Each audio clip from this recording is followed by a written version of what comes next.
Alright, welcome back again. We have our bow Necro here with us. Once more, we are now using full trunk set. We are in hell difficulty right now.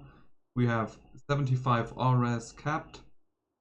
Everything, which is also nice with the poison res. For some poison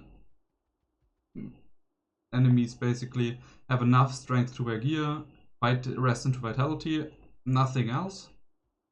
And I'll go over the gear real quick now. So we have Frank's helm, Frank's offhand, Frank's armor, Frank's claws, Frank's belt, full Tranks. I will socket those like pretty soon, I think, with the lasso quest. And we have still our faster cast rate rings, our Aldous boots. I think I would go for War Drafts on this one. I'm not sure. We could consider it, of course. Then what changed is the PNB amulet. We have a +3 PNB amulet now. With physical damage taken reduced is pretty nice bonus, but it's not at all necessary. The important thing is to scale up the bone damage, like with having +3 poison bone skills, basically. Then we have a bone shade. What's important here is the teeth and the bone spirit roll. Everything else doesn't matter too much. I would look at those two rolls and look that those are perfect, which mine are. That's pretty nice. And yeah, that's about it with the gear here. And we have now many PNB skillers acquired. So we have 1, 2, 3, 4, 5, 6, 7 PNB skillers here. And we have an all-res charm, live, and some other live and resist charms that I really don't even need, I think. I'm overcapped even. So I could drop some of those and get some more PNB skillers, but those are kind of hard to find right now. And really, if you don't want to pay an ist for a clean skiller, and that's a pretty harsh price, I feel like. An ist for a clean skiller is really not too good of a price, I think. All right. So for our mercenary, he still wears all the stuff like in the last video. The only thing I changed was I equipped the Tal's mask except of my Guillaume's face, because I need the all-res for hell. So right now he would have 63 all-res without it, and yeah, I want him capped because yeah, that's basically way better than for him to survive. For our tree, what we are doing, we have, I expect 1 point into amp damage to break some physical resistances if we need it. But yeah, I don't think that's a necessary point. You can just forgo that. We max out teeth, bone armor, bone spear, and bone spirit. Teeth will be our clear skill, bone spear sometimes, and bone spirit will be our single target skill. And bone armor is really good till it absorbs like yeah, it absorbs 420 damage. That's pretty nice number actually.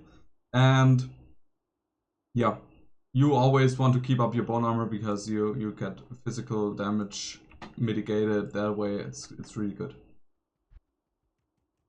Teeth damage at 42 is about 3.7 to 4.7k, which is really good for magic damage. Bone Spirit for the single target is 8.5 to 9k, you can say. So that's really good damage for now, and I have some damage to go. Like I have probably 1 skiller to go. I need 1 Geats probably at some point, and then we have a Torch and an Annie, so that's 3 skills. Then we can get 2 more on rings and maybe a corruption even. So yeah, it's like 3 to 5 skills to go that are pretty easy to get. Like not really easy. Annie and Torch isn't too easy to get at the moment in the season at least, but later on it's not gonna be too hard of a problem basically to get those. And the rest of the points I invested into Blood Warp. We have a 1.4 second Blood Warp right now, and I think I will put that down to 0 because that feels just too good. So I'm gonna go for a quick Chaos run. We started at 7:13, and we can see teeth making relatively quick work of everything here. Usually those ghosts I kill in 2 teeth. Maybe not if they are like minions or rare spawns. Keep your bone armor up. Always nice. And you see, the thing is, you clear so many enemies with just like a single screen-wide barrage of teeth. It's really nice. And teeth also kind of off-screens, not really off-screening, but it hits really far. That's like really good quality of life, I feel like. And yeah, in Chaos Sanctuary, all those ghosts always drain your mana. That's a little bit annoying, but we can deal with that. We have some mana potions left. Out of mana again. Pick up those potions. And here we can see single target. Okay. Sometimes I like to use a Bone Spirit when I find some rare pack, but yeah, it's not really needed. Yeah, at this level Teeth really drains your mana. It's 23 mana a pop, so that's a lot in my opinion.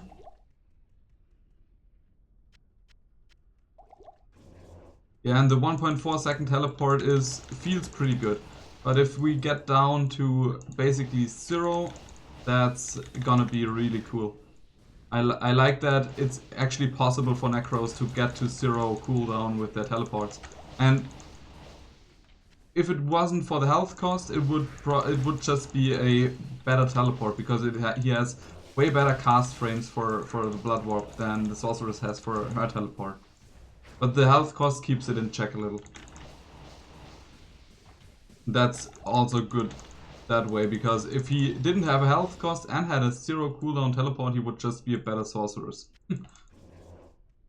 So that's about it. Alright, so we almost cleared it now. And I could probably just go even faster if I really would focus and want to move faster and kill stuff faster. But yeah, it's pretty safe, pretty nice. Monsters usually get FHR locked, so they can't really do anything. They just are in hit recovery and yeah, die basically. So what I'm gonna do now is just stand over here, shoot some Bone Spirits at Diablo,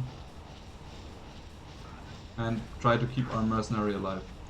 And he's down. And we found an IK Maul. Cool stuff.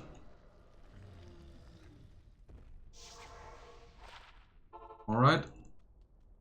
That's about the Necro update. What are the future plans? Probably I am maxing out Blood Warp, and then I'm going for some Curse probably. I don't think any summons are worth it. Maybe I could go for 3 points into Revive to get 3 meat shields at least. That's a possibility, but I think I'm gonna go for maybe Decrep to just have a Curse if I need it actually. But yeah, I think it's not too necessary. Like the main skills are those 4 and Blood Warp. And that's about it. That is for softcore, right? For hardcore, you probably would want to invest into some minions to tank for you. Okay, the next thing I want to try out is Corpse Explosion. That's one that many people think was nerfed into the ground in PD2, but actually it isn't at all. If you max out Corpse Explosion and its synergies, it's an insane skill and clears screen-wide packs and stuff. It's insane. So I'm gonna go at some point respecking into Corpse Explosion, Desecrate, Amp, and Revive, because all of that is synergy of Corpse Explosion. And Revive also synergizes with Desecrate, which is also like one of this 4 times synergy. It's pretty nice. And yeah, we'll see what we can do with that then. But I Usually, like, one button builds more, or I can chill more with one button builds. Like Teeth and Bone Spirit is one button build for me. But yeah, for example, for Corpse Explosion, you always have to desecrate 2 times or something, and then Corpse Explode the corpses that you did. Maybe even curse before and stuff. So yeah, that's like a consideration to be had. But I think I actually tried Corpse Explosion in Season 1. It was really fun and also really strong in maps. The mix of physical and fire damage is also great. With full tranks that you get this fire mastery bonus. Yeah, it's down here, it's written down here. You can't really see it here. You can probably. Like +6 to fire mastery. It's pretty nice. So yeah, that's about the plans. And maybe like end game wise, we could go for an infinity if we go Corpse Explosion. But for Bone, you don't need that at all. Alright guys, thanks again for watching. If you like the content, subscribe and see you soon. Bye bye.